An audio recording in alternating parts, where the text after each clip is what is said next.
Mga kapuso, isa pong cloud cluster o kumpol ng mga ulap ang namataan sa labas ng Philippine Area of Responsibility. Nasa silangan niya ng Mindanao ayon sa Pag-asa. Hindi inaalis ng ahensya ang posibilidad na maging low pressure area ang nasabing cloud cluster. Sa ngayon po ay easterlies pa rin ang nakakaapektong weather system sa bansa.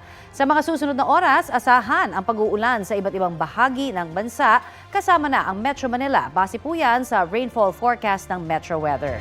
Posible ang heavy to intense rains lalo na sa may northern at central Luzon at Mindanao na maaari hong magdulot ng baha o landslide.